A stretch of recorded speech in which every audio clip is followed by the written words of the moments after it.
What has loss taught you about being a good husband and a good father? I'm 42. I was in occupational ministry as a pastor for about 13 years before coming into the business space about a decade ago. Due to the nature of my kind of bend towards ministry and towards pastoral leadership, it's led me to leading, at this point, 151 funerals. So a lot of those have been family members, very close friends. I've seen just about everything. Been in the room when people take their lives. I've been in the room after they've taken their lives. Murders, overdoses. I've seen a lot more than probably anybody needs to see. I think more than anything, one is an awareness of presence. So your time is valuable. We're not guaranteed tomorrow. There's one thing that we all have in common. We're all going to go back to the dirt. People will know your name for maybe a couple generations and then it'll be forgotten. The most important legacy that I leave is in what I instill in my family. That's the first ministry and that's the priorities. Legacy for me is the young men that I'm raising, my boys. Be men of faith, be men of character, be men of honor, be men of integrity. Lived a life of radical generosity and hospitality and empathy while also maintaining a standard of ethic and belief that was uncompromising. Standing room only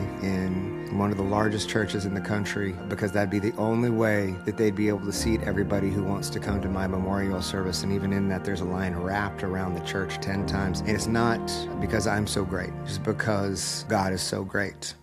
Cody Jefferson, welcome to the show. You are a man of many talents. You are a pastor, you are a founder, you are a coach, you're a leader, you're a speaker.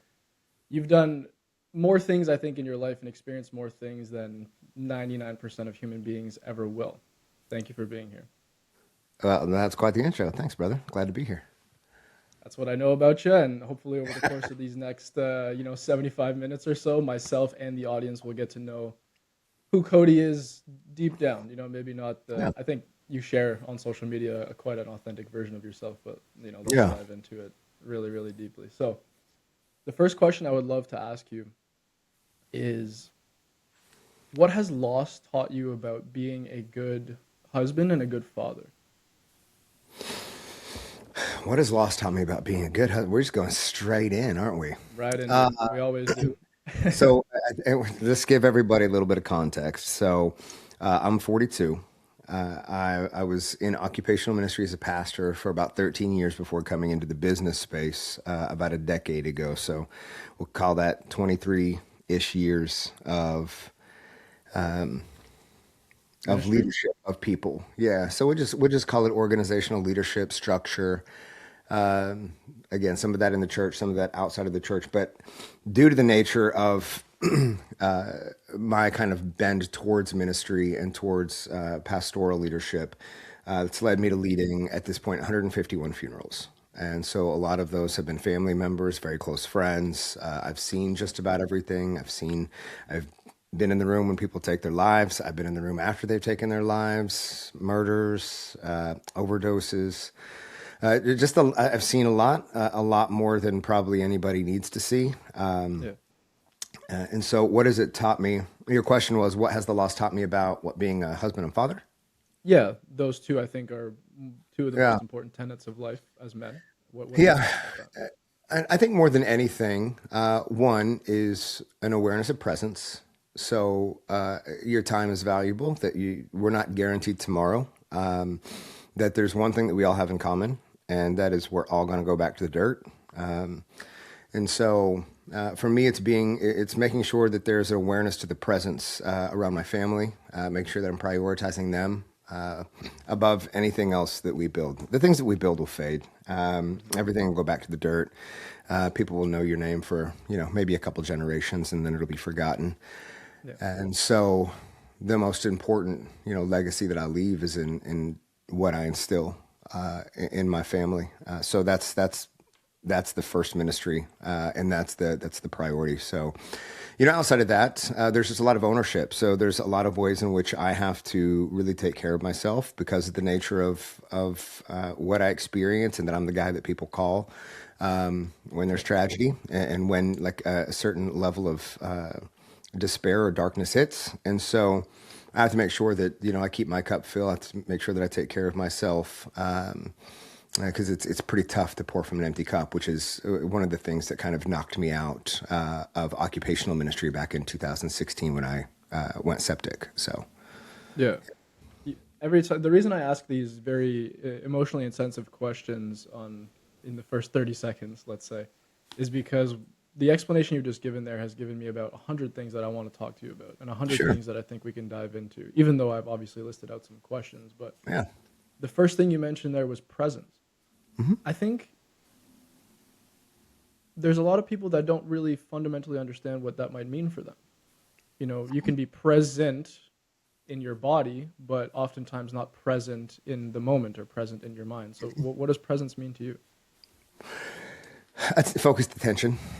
So being in the room isn't being present. It's being present by proxy, right? Mm-hmm. Like you're physically present, but not emotionally. So making sure that all of my T's are crossed, my I's are dotted when I shut this thing down at the end of every single day, so that when I'm in front of my family, when it's dad time, or when it's husband time, family time, but that's it.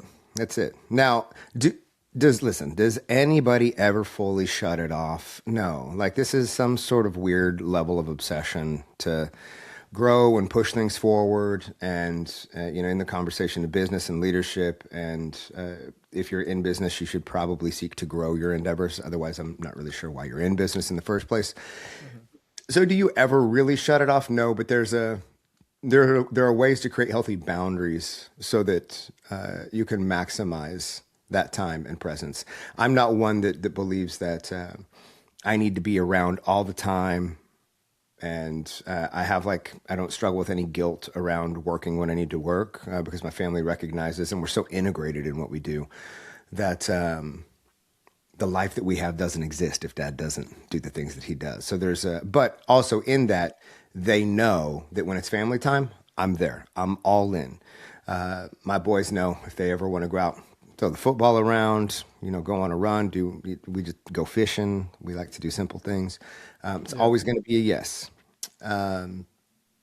So yeah, setting just healthy boundaries and priorities. I don't think there's like a time management thing, because you have kids and time management goes out the window. Like, things will happen, especially when you got boys. They're feral, dude. And Can't wait so to have you're them. just, yeah, you're 5 minutes away from your next, broken something. So it's an integration conversation. So that's what presence is to me. Inside of that is just an awareness that my attention needs to be focused towards what's in front of me.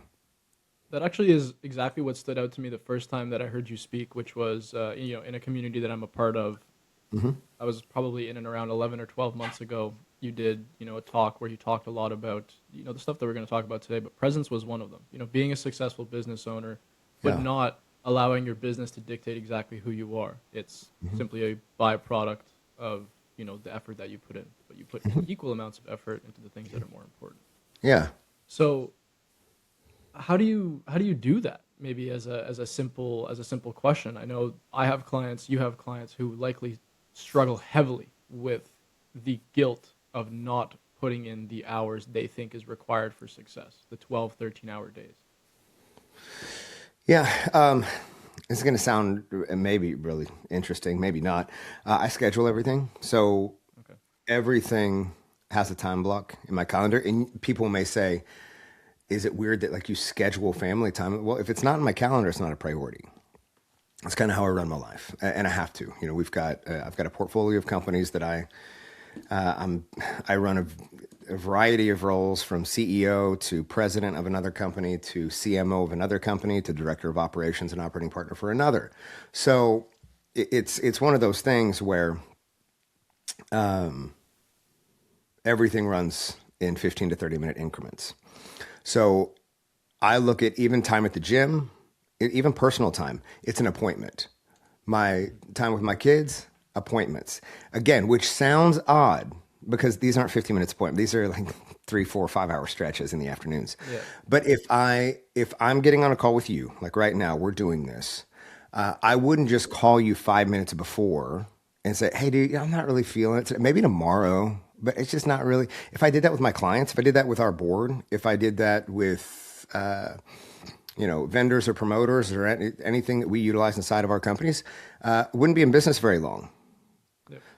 but we'll do that with our family. We'll prioritize everything on the business side. We'll make appointments for the people who we deem are important, but the people that are actually the most important, they're the first ones to get their appointments canceled. Interesting. So, we schedule our date nights, and we kind of have to do that because our boys are in so many sports and athletics that everything kind of needs to revolve around a schedule for us. But yeah, if it's in my calendar, it's a priority. Same way that I'll set myself reminders to text my wife just to remind her that I love her and I'm thinking about her and I'm grateful for her. Not because I need to remind myself that I'm grateful for her. It's just that my day will get away from me and I want her to hear from me every day. So I'll just put little pings in just to prompt me in case the day just gets away from me. So.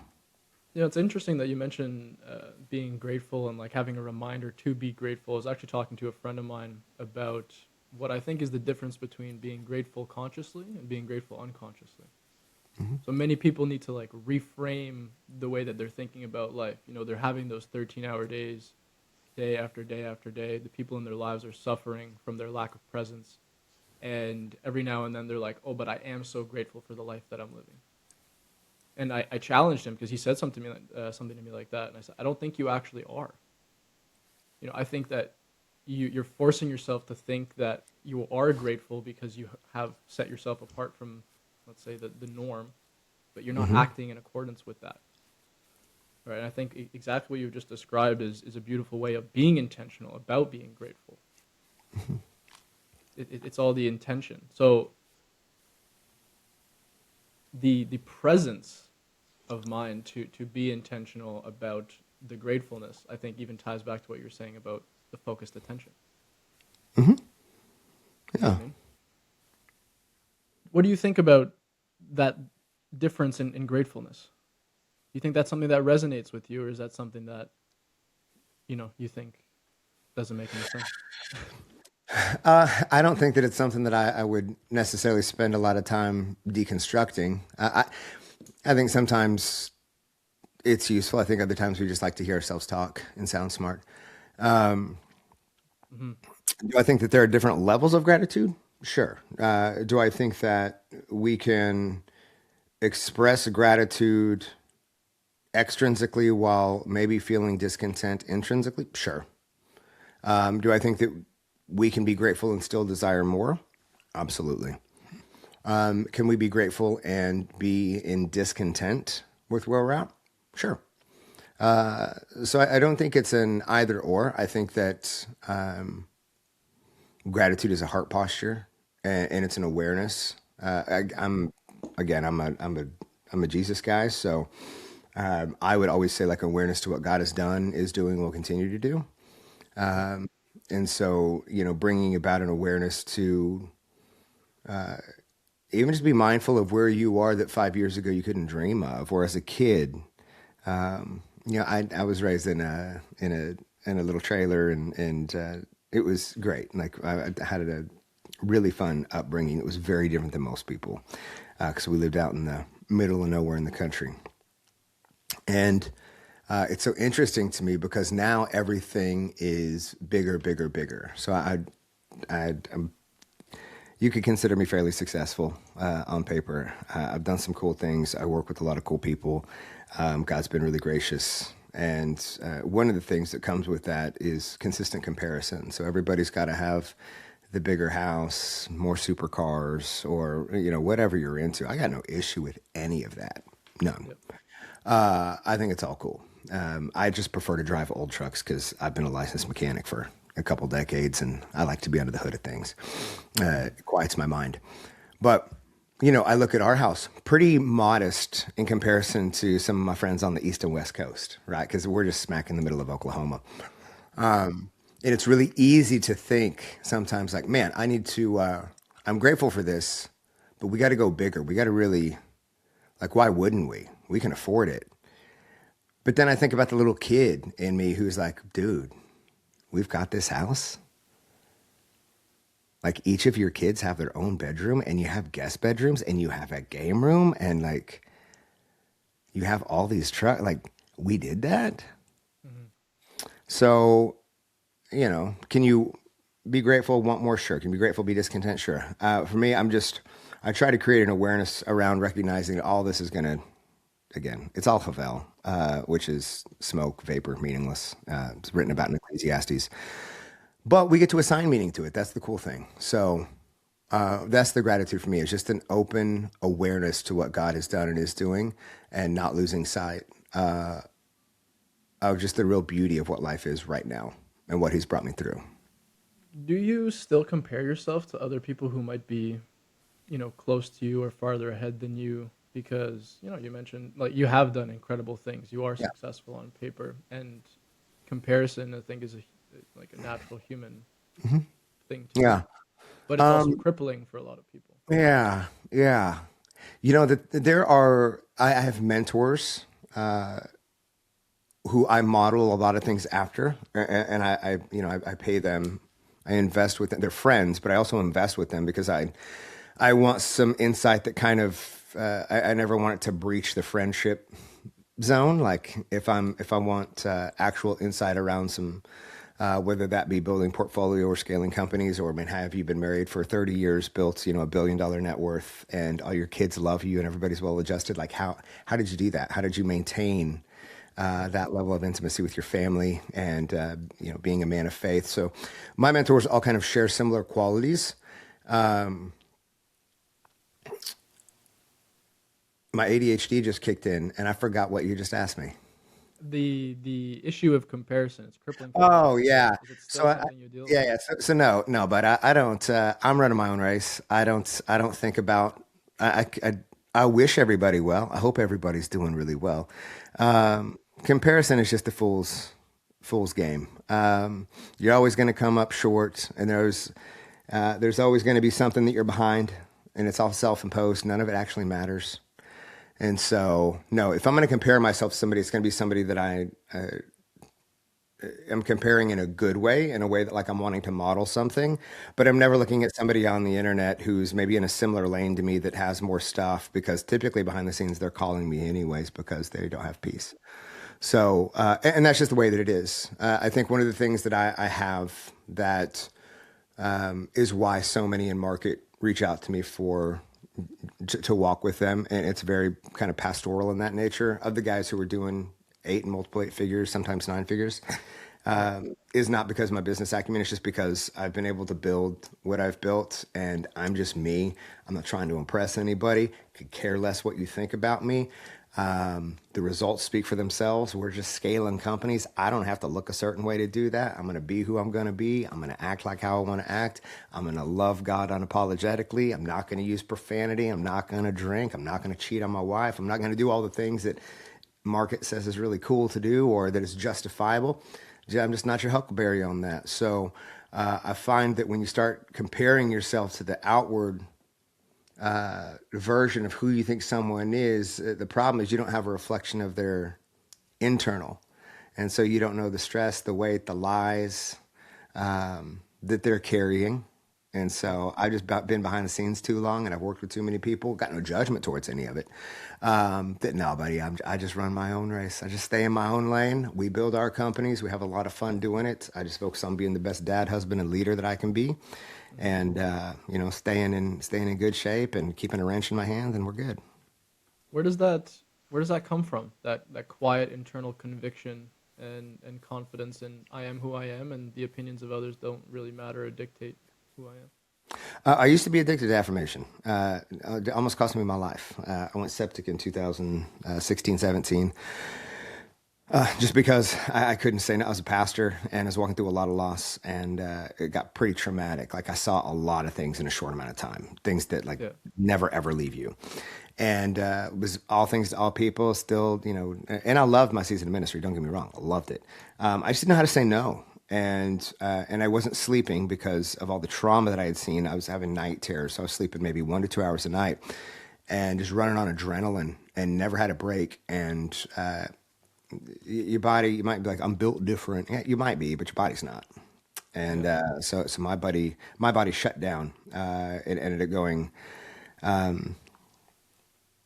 getting really, really sick in like 16, 17. So I recognized, man, there's got to be like, I got to figure this out because I'm sacrificing my soul on the altar of this self-perceived success. And I didn't want my son to grow up without a dad, and that's the way it was headed. So I started just stacking evidence, dude. It wasn't like affirmations. I don't have a vision board. I don't have things that I want. It never really made sense to me. Again, I don't do affirmations. I don't spin in a circle. I don't, sage anything. I don't think there's anything wrong with any of that. I just look to stack evidence that I am who I say I am, which means that like I had to get really clear about who I wanted to be and what that was going to require of me and what I would need to learn and then what I would need to unlearn as well. So some of this is some therapy, some of this is coaching, some of this is just me getting really, really honest and objective with myself about what's working and what's not and doing the hard work of understanding why. So really like getting below the layers of like what is motivating me, what do I feel that I deserve that is causing me to behave in these patterns that are erratic and destructive towards who I am. Even if on the surface it looks like charismatic leadership and everything's good, everything's not good behind the scenes. And so doing the work and recognizing that it was trying to live for people's applause that when it fell to silence, like it almost took me out. So how do I just build evidence that if I can define who I say that I want to be and what I want this life to look like, and then I can say, well, okay, if that's the case, then I need to do these certain things and I need to remove these certain things because everything's going to build identity and everything's going to build a belief infrastructure just around what I do and the results that I see. And so then it just turned to, okay, if this is who I am, which is kind of one of our taglines, if this is who I am, then this is what I do. So every day I'm just doing what I say I'm going to do. It's not sexy. I don't need to feel a certain way about it. I just do the things that I know to do that confirm who it is that I say that I am. And I get to go to bed every night recognizing I wrung the most out of the day and I was in integrity with who I said I'd be. And we did the things that we said that we'd do organizationally. I did the things that I said that I would do as a family man. That's enough for me. Do you ever feel friction in that? You're maybe you stray away from who you say you are? No. You're No. just 100% consistent? I know it sounds, it might sound a little too good to be true. I think that I've structured my life in a way that it just is. Yep. So I follow the same routine most days. I know what I need to do inside of our organizations. Now, does everything go right every day? No, not everything goes right every day, but then that's really just an opportunity to solve a new problem for me. So I just don't really get emotionally entangled in day-to-day friction that happens with business. And certainly I don't bring any of that friction into my house because my family didn't ask for that friction. They didn't ask for me to build companies. They didn't ask for me to walk with people. They didn't ask for me to, lead a movement or anything else. So that's on me. If it gets to be too weighty, I can, go work at Walmart, or something. So no, but I also don't really put myself in scenarios that would push me to do anything that would lead me to question my identity or question the fruit or the consistency. So even when I travel, when I speak, like I'm in my hotel room by 9:30, don't drink, don't go out, don't do clubs. I'm 42. I've never been to like a gentleman's club. I don't do VIP bottle serve. I don't do any of those things. And everybody knows, like it's kind of a running joke. They're like, don't ask Cody, like he's not going to go out. Like he's going to literally be in his room and he's going to be FaceTiming his wife. And so for me, I think that you may hear that and be like, that's kind of a drag. For me, it actually is just the standard that I set. And again, I don't care how you feel about it. It's what I do and it's how I live my life. And if you think I'm going to miss out on something, just tell me tomorrow. I don't have FOMO about missing things. Like I love my life. I'm content with my life and it doesn't have to make sense to anybody else. I think that's super empowering for a lot of people. I was only in high school about 8-9 years ago. Yeah. Feels like forever ago. And I know at that point, FOMO was my middle name. That was my identity, right? Because that we just want to be liked and perceived and fit in. Mm-hmm. And the weight that is lifted off of your shoulders when you stop, living for what others might expect of you is a very freeing feeling. And I think you can only, I'm not really sure that you can explain it if you haven't experienced it. But I Hmm. also think it requires the experience of going through the FOMO in order to get to that feeling, like the place that you're in now. I'd like to believe, hopefully, the place that I'm in as well. What was it like before that? When you mentioned you were constantly addicted to the external validation of other people. How did you flip that switch? Outside the scope of reframing what life was important and everything like that. I mean, that really was it though. And so, my 20s, early 30s in ministry, like I do love helping people. I love walking with people. I Yeah. had a fair amount of a trauma that I walked through as a kid, which is what it is, but it led to me navigating the emotions of adults and walking through some pretty dark scenarios. And so, what that internalizes, like, so long as I'm solving problems, I'm worth loving, and so long as I'm useful, I'm worth loving. Yeah. Because that was kind of the only time I ever heard it. I was on the Yeah. backside of like a pretty, traumatic altercation. And so you grow up and, you get into leadership, specifically in ministry, where your whole kind of response is to help solve problems. And so you can imagine that's like just a straight needle to the vein of somebody who struggles with self-worth and identity as a whole.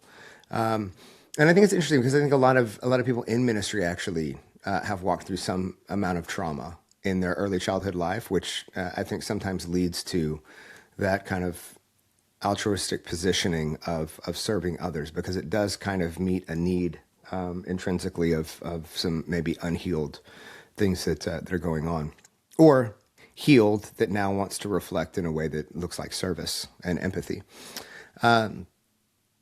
Yeah, the problem was I just didn't know how to shut it off. And I started to get involved in higher and higher things inside of the church. And I toured as a musician for about a decade professionally inside of all that. So, You've you done know, it there, all, man.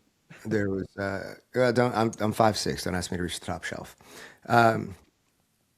But, through all that, the accolades, it all just kind of dulls. Like it just becomes not enough and not enough. And are they saying it just to say it? And you just put so much pressure on yourself that again, it cost me a marriage with my son's mother. And through that season, and then through the season of all the loss, buried 8 family members and friends while going through a divorce, while being a pastor. And it was just, it was way too much. And so for me, again, I wish I could say that there was this like, Moment. there was a moment like as I had gone septic and I woke up, because what happened is my cortisol elevated so highly in my body, and my body was kind of in shock from not sleeping for months, that What is septic, by the way, for those I it's don't where maybe don't know what that sepsis is? is where you develop an internal infection that can spread rather quickly to your organs and into your blood, and it can kill you pretty quick. So your body basically turns toxic from the inside out from infection. And so it's not a fun thing. It's not a pretty thing. Um, but no, I was in the hospital. I woke up. I'd been unconscious for a few days and woke up, and I'd kind of take myself into the bathroom and look at myself. I'd lost like 20 pounds. Like, I was emaciated. I'm about a buck 75 right now. I was like 123. Holy. So I was emaciated.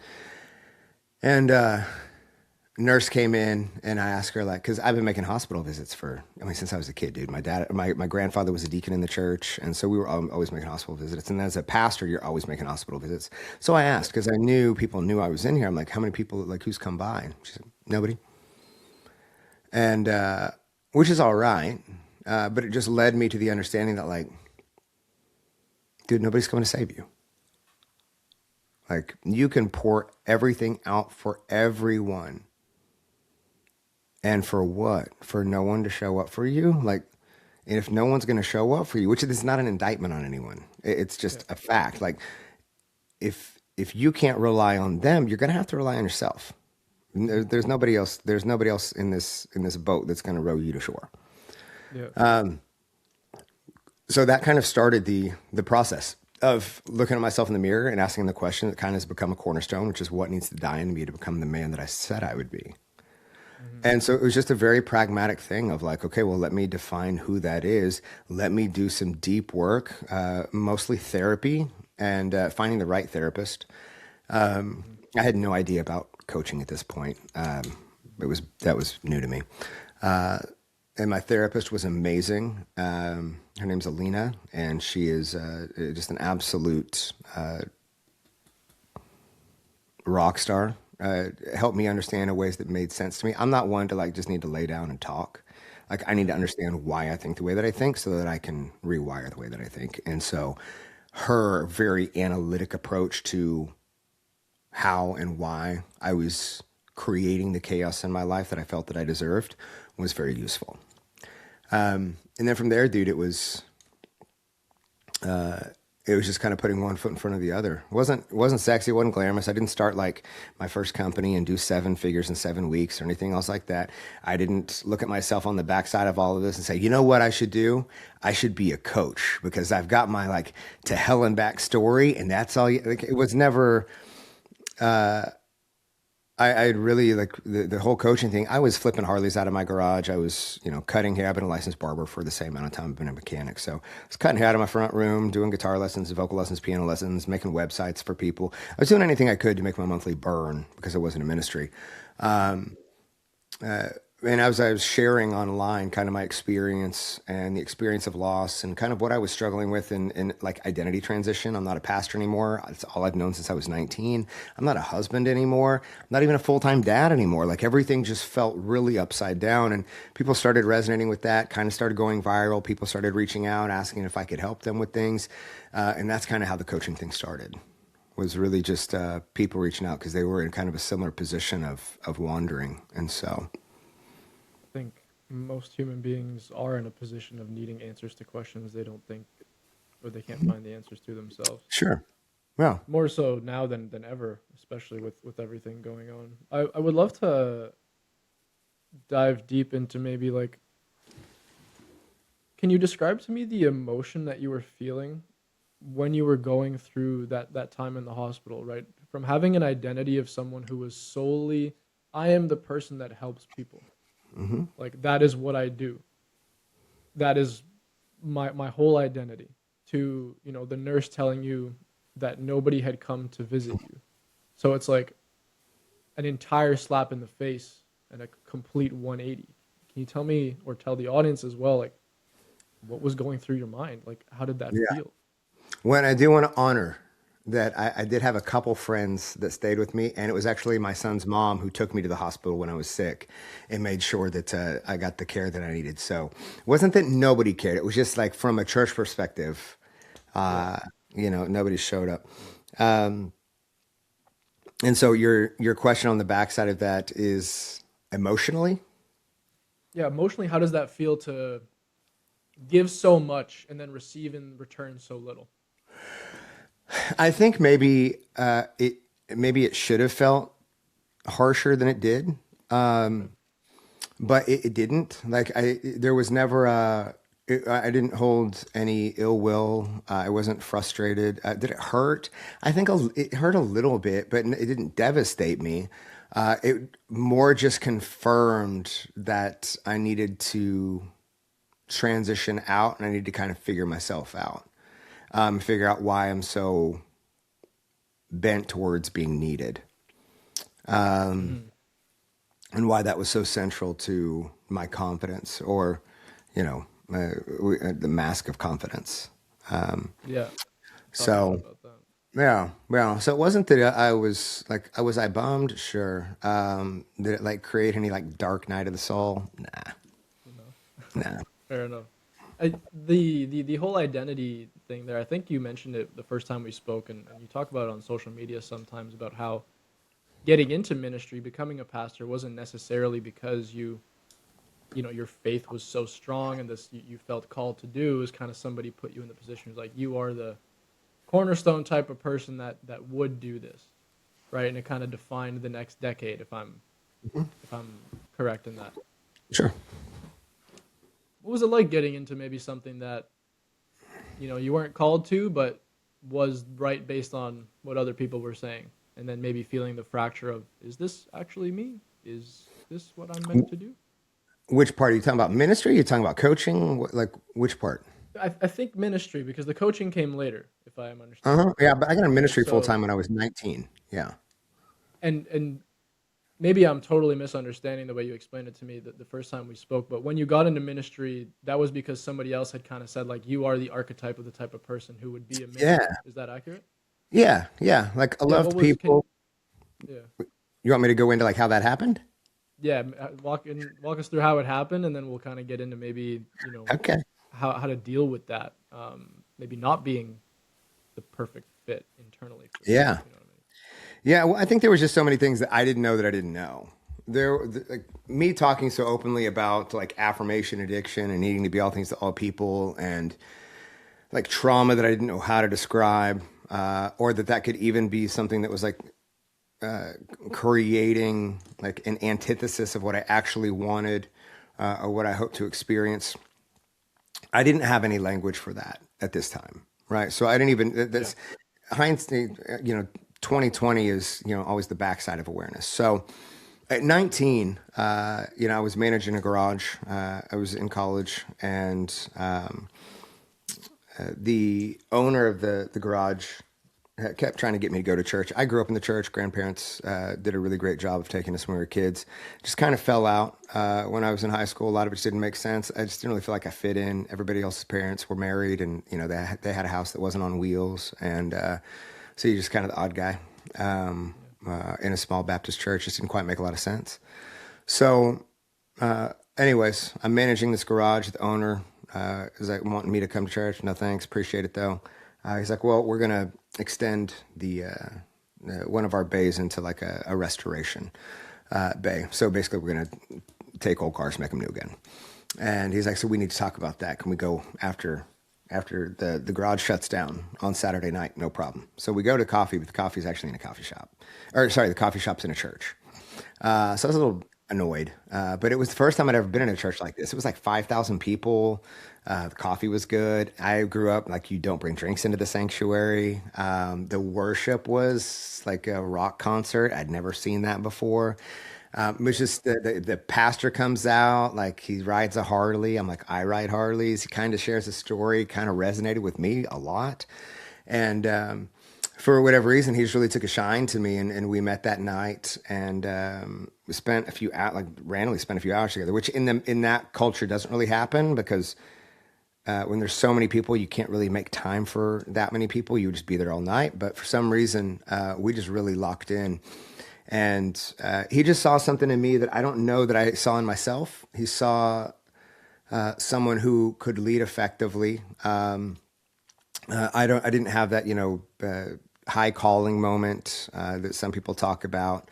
I wasn't, visited in a dream and like all that. Like, I think I was just, I could play music. I had a good voice. I was good on stage. Aesthetically, I looked the part. I loved people. I wanted to serve.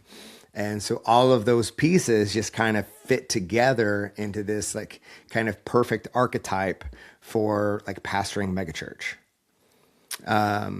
It wasn't that I had high biblical acumen. That kind of came later through a desire of wanting to understand a little bit more fully and wholly and represent more, ethically what we actually believe, rather than, syrupy sweet sermons on a Sunday just to tickle people's ears.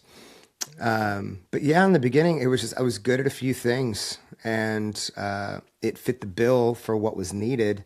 And from there, the passion and the love for it certainly did develop into what I feel is a calling. And also Was what I it didn't know is that it would also like exacerbate all of this overwhelming insecurity that maybe had I gone a different direction might not have manifested in the same way.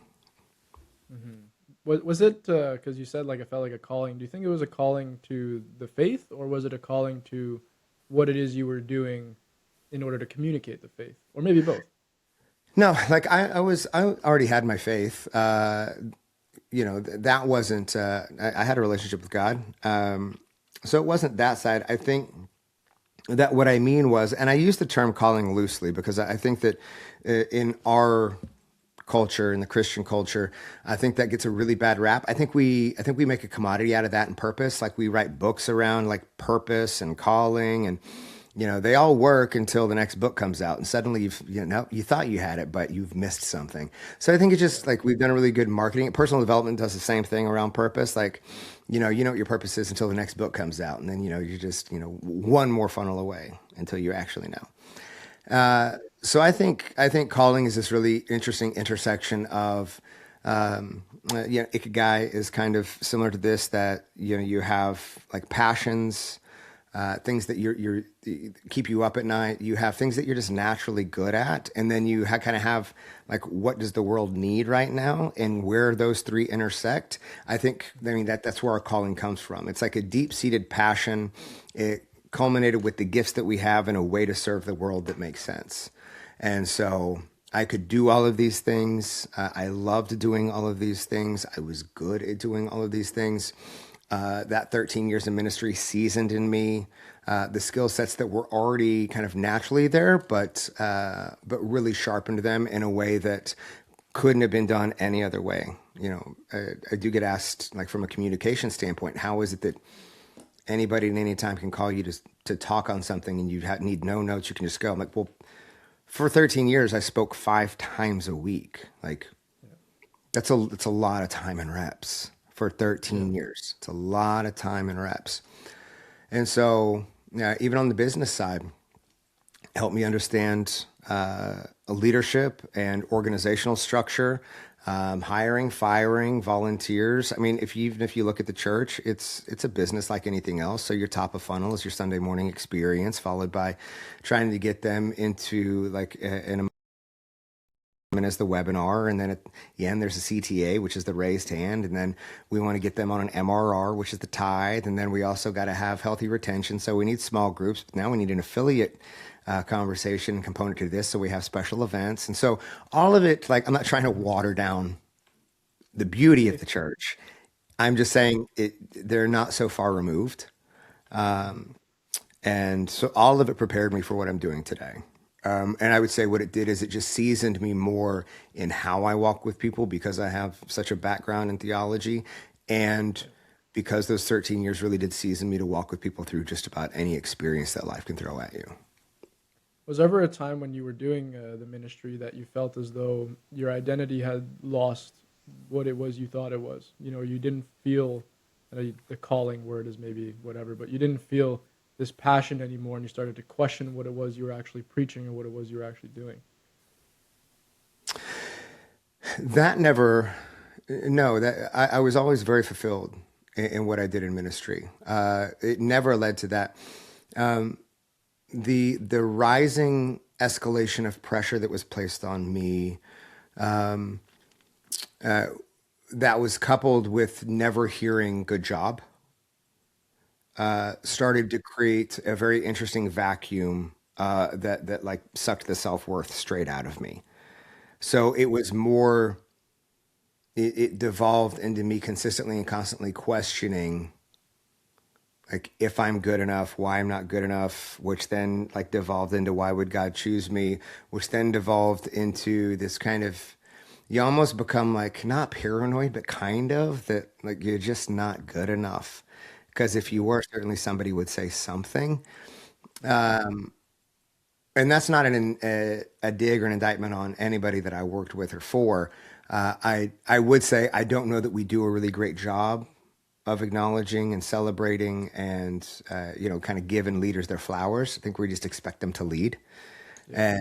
and rightfully so. And also, I think it's important, especially for men, to be able to hear it. A lot of us are words of affirmation. It's how we receive love, and Yeah. we just don't get it a lot. So I think that would be more of what created the collapse. Wasn't ever a doubt in what I believed or a lack of passion in what I did. It was not knowing how to differentiate the efficiency of a role against the identity of my soul. I love how you made that rhyme. Did I? I think so. Okay. It's pleasurable for the ear. Is that the type of framework then that you use for the client? Because obviously you work with founders, 9-figure, 8-figure, Yeah, yeah. 7-figure, doesn't matter.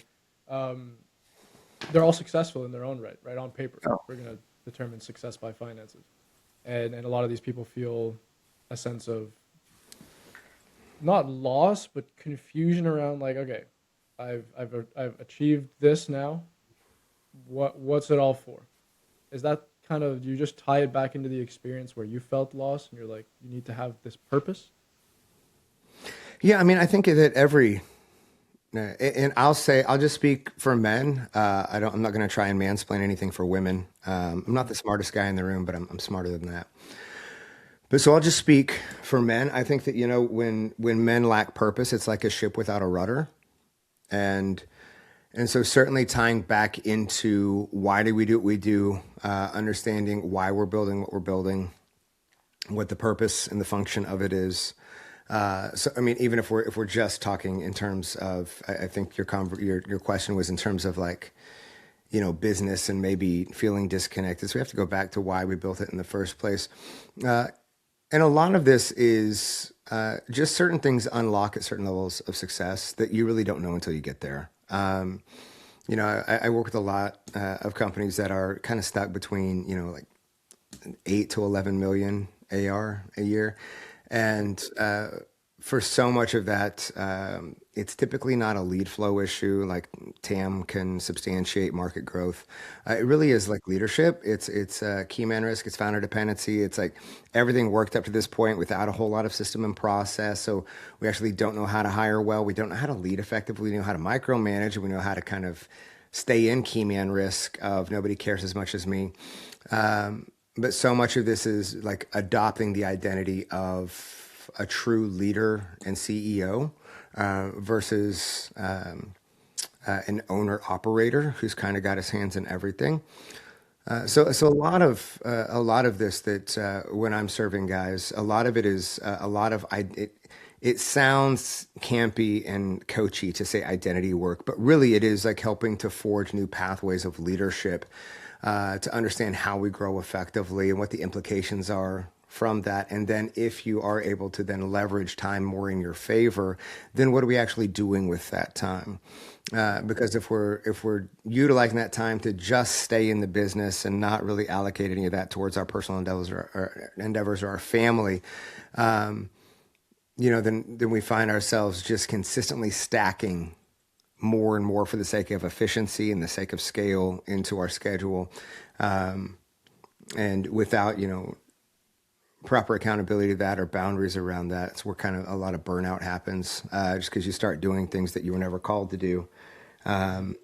So at any rate, hopefully that answers your question. Yeah, absolutely. You have a video that I was doing a little bit of due diligence on your Okay. backstory more Yeah. than I already know. You had a video that it perfectly explained this. I think you were doing a talk or a seminar or something. You said something along the lines of, you need to differentiate yourself from, I'm a founder and a CEO, from, no, I'm just a founder. Your business might scale better because you're good at scaling, or you're good at founding companies, but you might suck at leading them. Mm-hmm. Right. So differentiating I think genuinely, you're have far more experience than but I think it all boils down to the way that we're looking at ourselves internally. If I'm so convinced that I am a good leader, but in reality, there's somebody that could double my business just by being in my leadership position, and I remove myself from that, then everybody wins. Yeah. Yeah. But I think that a lot of us hold a lot of like emotional currency towards titles. And I also think that there's a lot of ego in business, and ego can't grow. It's just too busy proving itself right. So, Yeah, that's good. we've had to restructure companies. We're restructuring a company right now where, founders, partners, did a really great job up to a certain, revenue line. And then we start to recognize that operationally and even from a leadership perspective, the roles that were assigned to them, because it's just natural to say, well, I'll be CEO, you be COO. It doesn't always work that way. Not to say that it can't. It's just sometimes it doesn't. And sometimes you're put into a position where it's a square peg trying to fit in a round hole. And so we have to look really objectively. Like, this isn't a conversation of you being a founder or a partner. This isn't a conversation of equity division. Outside of potentially bringing someone on who can substantiate a tremendous amount of growth for the company that may potentially want an equity upside. So we may mutually dilute on that end of things, but not a conversation of the respect that you have in this organization shifting. We just have to recognize that if we're going to stay on pace with the scale that we believe this company can execute at, we need someone in leadership in this position specifically who's done it before, so that we're not consistently playing catch up or trying to rise to the level of expectation that leadership requires from a deficiency. Is there a blaring red flag when you come into a new company and add it to your portfolio that you are like, okay, this person clearly is a bad fit for where this company is going, but the role that they're in is heavily strangling like the growth? So I'll tell you this.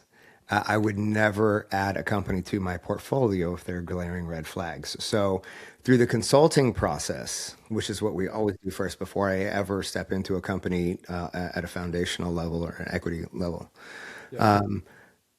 we're going to make sure all of those red flags are corrected. So that's kind of where, and I think that's also where there's proof of concept for both of us. So I would never just jump into an organization where I don't know the organization and I don't know the team and we haven't worked together in some capacity. It's just not how I roll. So we're going to we're going to work together, and I'm going to consult, and I'm going to coach, and we're going to work together for a period of 6 months to a year. Through that, we're going to work through all the inefficiencies. We're going to see how you are as a leader. We're going to see what's needed to take this to whatever that next kind of level is, whether it's just a stabilization of revenue, and we're kind of just maximizing retention and building a moat that way, or we're in the scale process and we're building something while trying to stabilize margin. Whatever that looks like, we're going to work together. We're going to see how we work together. We're going to see how the team responds. We're going to trim off any dead weight. We're going to make the necessary changes that need to be made through the scale process. It's going to get really uncomfortable. And so I need to see how you deal with that discomfort, because I care about your feelings, but I'm also here to do what I do best, which is to collapse time and to do it as efficiently as possible, while maintaining the ethics and integrity and the vision of the company. And so then after that period, we'll work through those red flags. We'll get all those red flags moved to green flags. And then we have the conversation of, okay, cool. This is what it's looked like over the past 6 months to a year. It makes sense for us to partner on this in some way, shape, or form. Me taking an equity position in some way and stepping in formally to a board, or again to a C-level position, or sometimes just to stay on and continue to consult, but now with a piece of the pie. Mm-hmm. You mentioned you're working with a lot of like $8 to $11 million companies, and you're trying to get them into a place where you can, I think when we talked a couple days ago, into a place where you could 12x. Yeah, it would depend on the industry, right? So not every industry creates the same multiple, and certain multiples unlock at certain what we would call like EBITDA numbers. Yeah. And so, yeah, if we can get a company up to where, especially in agency SaaS, if we can get something up to where we have around like a 20 million EBITDA, then we should fairly comfortably be able to hit 8 to 12 on that, depending just on where market is and who's buying what. Yeah. Yeah. What are you And you seeing have as others. the largest? Oh, go ahead. I was just gonna say, what are you seeing as the largest constraint for companies like that? If you could, maybe it would be ridiculous to even ask what is the one constraint. Well, I mean, the one constraint is, I would say, always the founder. So, because I think there's a lot of ego that goes into this. I think there's a lot of key man risk that gets associated with founders who just don't know how to step out of the way and build something that's truly exitable. Because if we're building something for like a liquidity event, most guys who get into business, specifically like even in home services and blue collar, they're not really thinking about growing something to exit. They're really just getting into something because they know how to swing a hammer. And I'm just using that Yeah. metaphorically for whatever it is. And so they start to build the business, but they don't really understand how to run a business. They don't understand the hiring process, team scope, Yeah. standard operating procedures, HR, finance, cash flow cycles. And so things get really squirrely really quick. Yeah. And so I would say that when they're building more from the idea of like, well, one, let's just make this work. And then two, kind of legacy, like how long can we just run this thing? Versus setting something up from the beginning that like, we're going to build this. This is our number. This is where we exit. Yeah. You're just going to structure the company completely differently. You're just going to structure your finances differently. Everything's going to be kept very, very clean because you have an exit in mind and you have those numbers in mind and you know what kind of market variability and viability is towards the vertical that you're in, whether it be D2C or CPG or home services, or SaaS, whatever. But no, they're not all are created equal. But I would say that the biggest constraint typically it's always the founder. It's either going to be key man risk because they're just still too involved. Two, they're too emotionally connected to the business, so they think it's worth more than it's actually worth because it's their baby, and so they can sabotage deals. And then I say on the backside of that, in terms of poor leadership, like there's a lot that can get cleaned up, but things that will slow down the process is just really unclean books and not keeping checks and balances on things and continuing to elevate your buddies because they're your buddies instead of putting the right people in the right places. It's funny that you mentioned home services and then ultimately the leadership too, key man risk and everything, because I think that issue is probably the largest one at most stages in business, right? I had the privilege of being a COO for a coaching business that was helping home service business owners, Yeah. either start or scale, which was amazing. Like the people that you'll meet in blue collar work or who are starting companies like that, just Those the are my best people, kind of dude. people. Those are my people. Your kind of people. I love them. But the issue always was with them, like when they hit this plateau of, let's say they're making 40K a month, 50K a month, they don't understand that they are the biggest bottleneck. Some of them are still in the field. Some of them are having difficulty with trusting someone to take over a team. And it's funny that the problems that you have at what would be like $400,000-$500,000 ARR are the same ones you'll have at 10, 11, 12 million, just in a different capacity. Well, you'll just never get there. You'll never get there. Yeah. And so much of this is, not knowing how to, it's not even not knowing how to create the right team. It's not knowing how to keep the right team. So if we're just talking, we can talk any type of company, but specifically home services and blue collar, it's really tough to build loyalty because most crews just want to go where they're going to get paid well and they're going to get paid on time because of cash flow cycles, which again, when we talk about things that trip those businesses up, a lot of that is cash flow cycle, especially if you're working with insurance.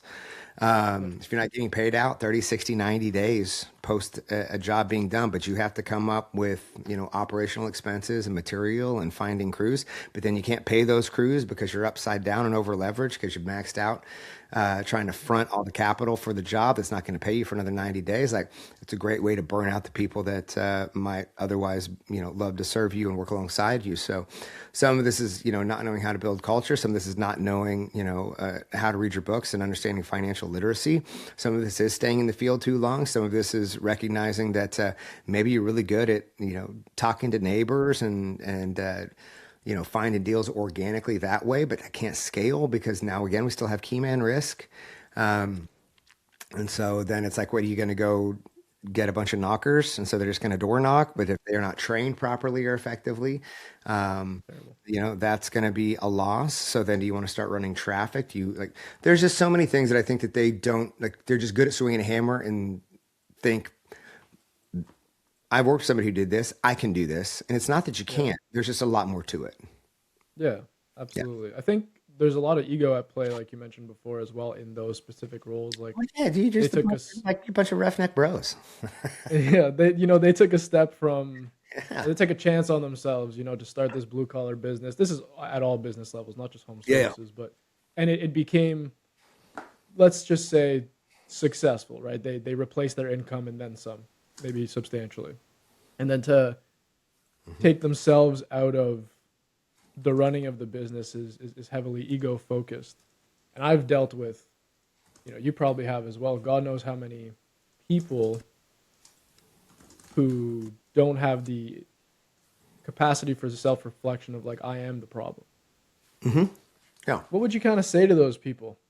Because obviously you're on the other side of it. You're like, I'm helping people who are self aware enough to understand that I got to remove myself or do something because I'm the bottleneck. And there's other people who are like, no, like I know what's right. I'll figure it out. How do you communicate with those people? How do you get them over the line? How do you even show them that they are the issue? I don't. If somebody's committed to You their don't. chaos, let them be committed to it. Yeah. I'm not going to work with somebody who's not open to the, understanding that they're probably the biggest bottleneck. People who come to me are at least aware of that. But that's a lot of what I talk about. So I'm only Mhm. attracting people that I want to work with.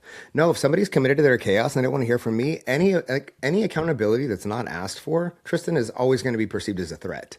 So I Mhm. don't go out of my way to inadvertently threaten you by telling you business that you didn't ask for. Mhm. So if you're committed to believing that everyone else is the problem, I can't help you any. There's nothing that I'm going to say that's going to push you over the line because you're already committed to. Again, ego can't receive insight because it's too busy proving itself right.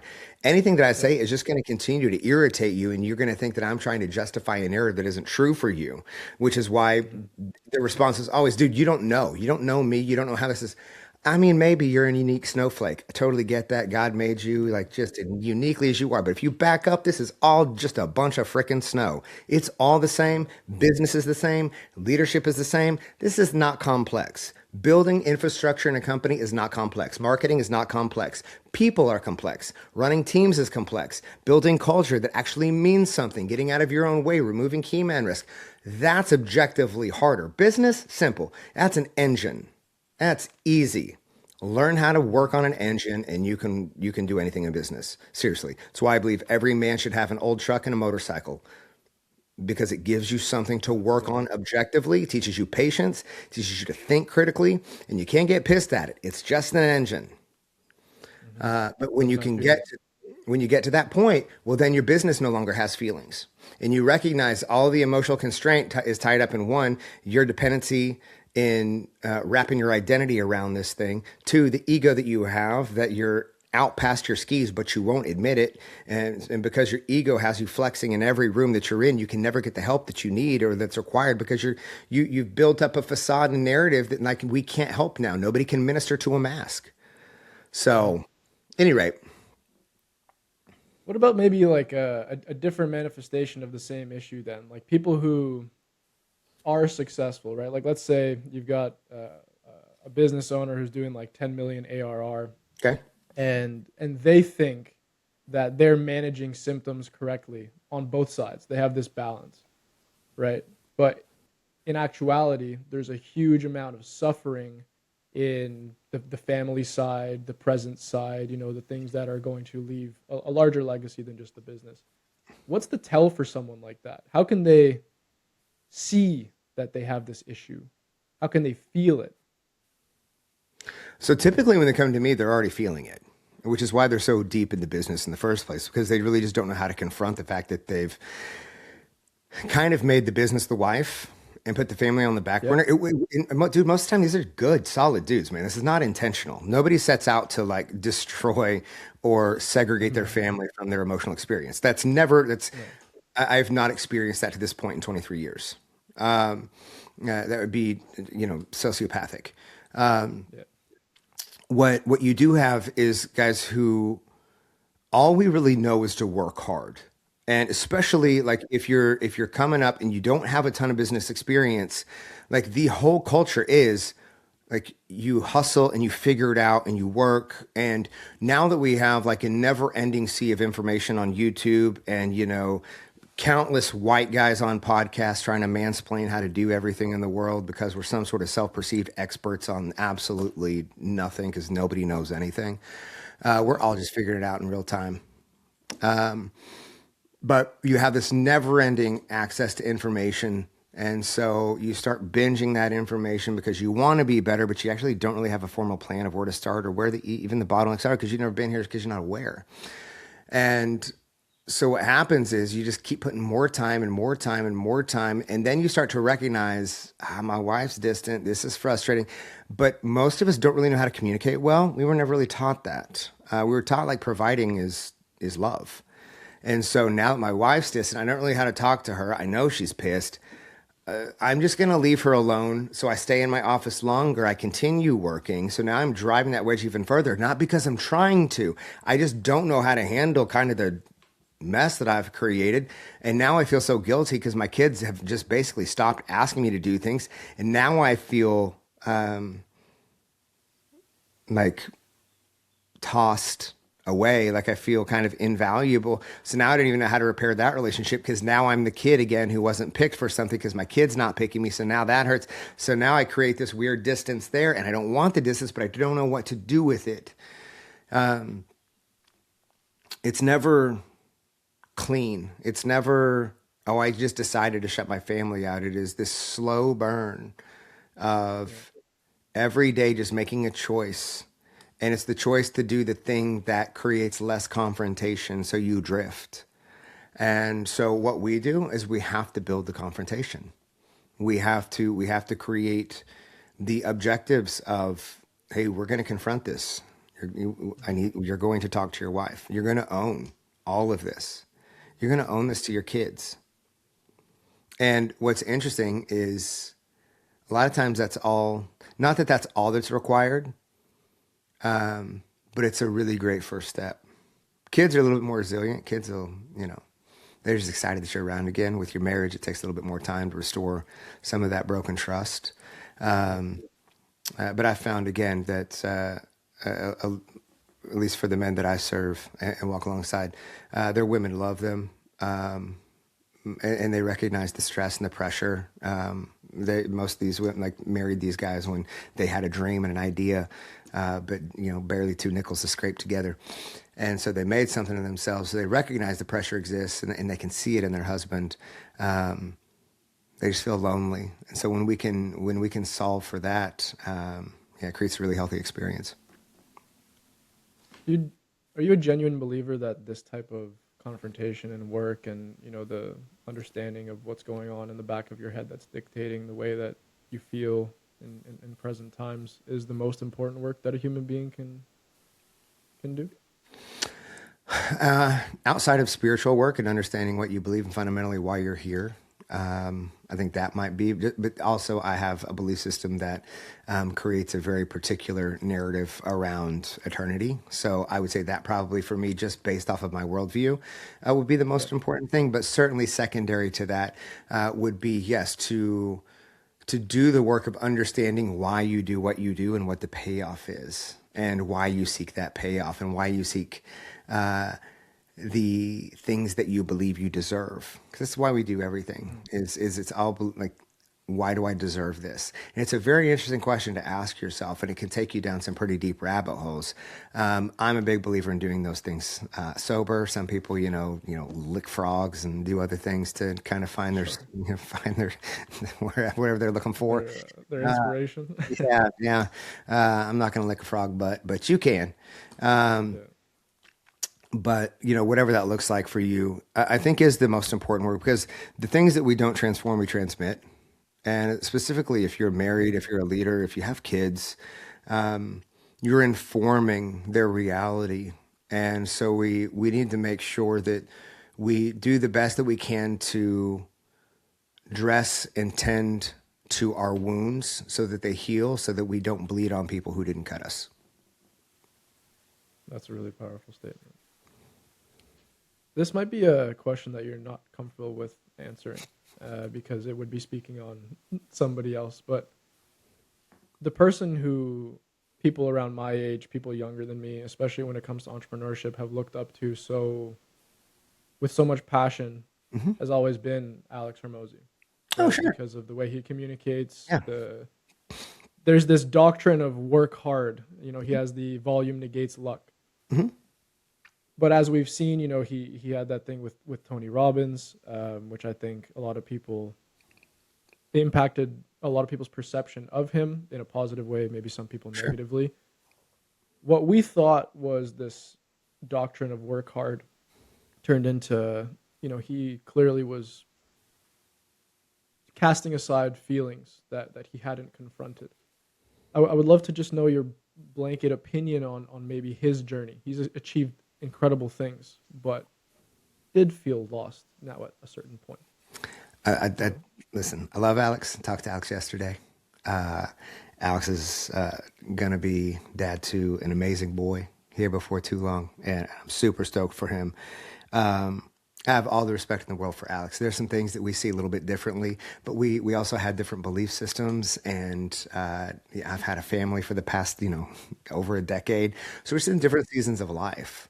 And so I have no judgment towards the ways in which he's sought to make the most efficiency out of who he is or what he feels called to.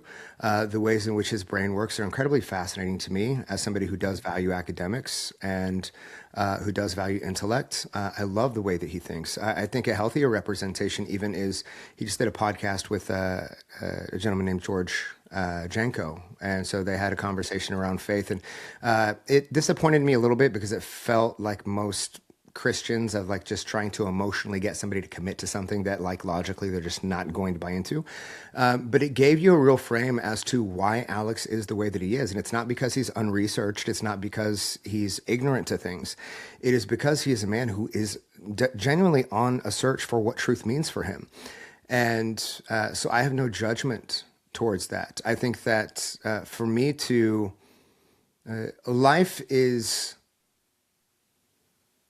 interesting and complex enough as I try to navigate my place in this world and the implications of that to those around me and what kind of impression and lasting legacy that makes. I there's a book called Loving What Is by Byron Katie. She said there's three businesses. There's my business, there's your business, and there's God's business. We're not effective or efficient when we're trying to operate more than one. And if I'm in your business, I can't be in mine because we can only occupy one at a time. If I'm in God's business, I can't be in my own business, right? Meaning like what pertains to my worldview and the things that are inside of my immediate control. Yeah. I'm not in Alex's business.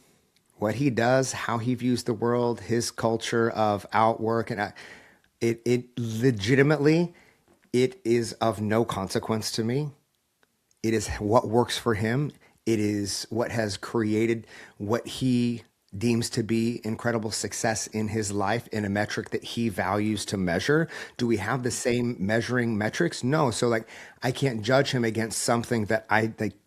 It's not my measuring stick. So it would be a fallacy. It would be irresponsible, which is again why I just don't care what other people do because it's not my measuring stick.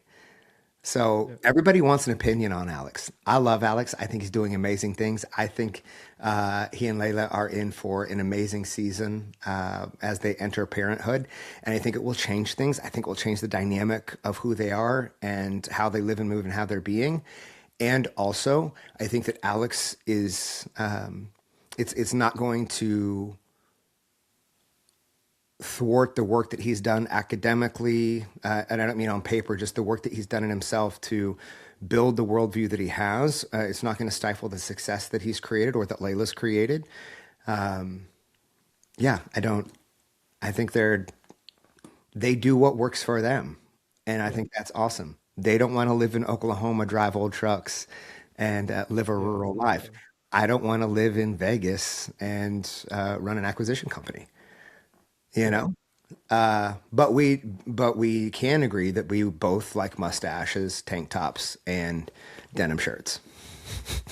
You guys are aligned on that one. He only just specifically likes the same tank top, the same mustache, and the same shorts every day of his life. Yeah, yeah. And I wear Um, I wear a tank top, and I typically wear a chambray shirt every single day. I wear the you same. rock it. I just change my hat. That's it.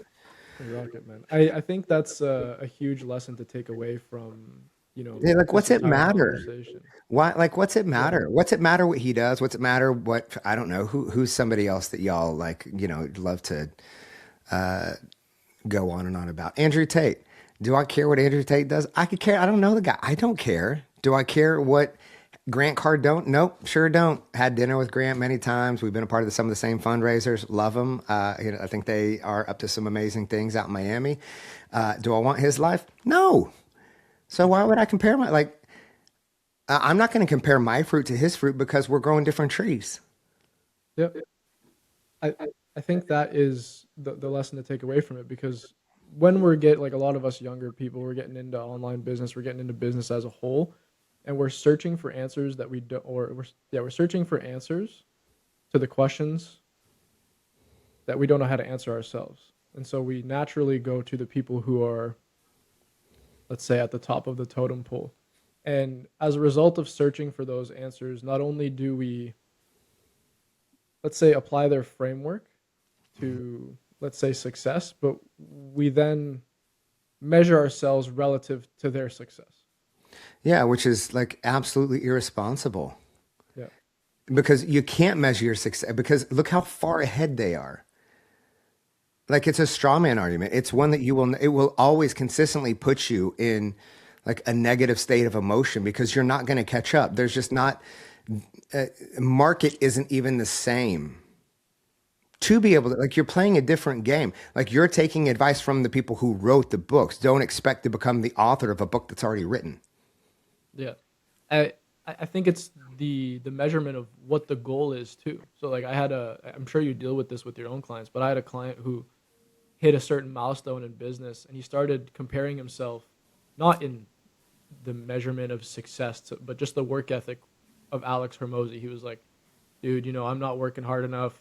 I'm not doing this, I'm not doing that. He's like, look at, somebody like Hermosi. I think I just need to kind of apply that same work ethic, because obviously he's successful. I took a step back because only 7 days prior to that, he had told me, I love a life with balance. I want to be able to spend time with my friends and my family, and then as well as build my business on the side. And I said, okay, well, these are two fundamentally different belief systems that you're providing me right now. Yeah. And so I think the whole measuring stick that you mentioned, that's everything. That's find your own goalposts. Yeah. That's it. That's You it, can dude. apply the framework of work ethic to your life, but you don't need to, bro. I don't want to be Alex. You don't want Well, to be and Alex. again, You like, just want to be Cody. yeah, and also like but I don't even mean that as a dig. I mean, there's so much that I respect about him. There's so much that I respect about so many of my friends that are in this space.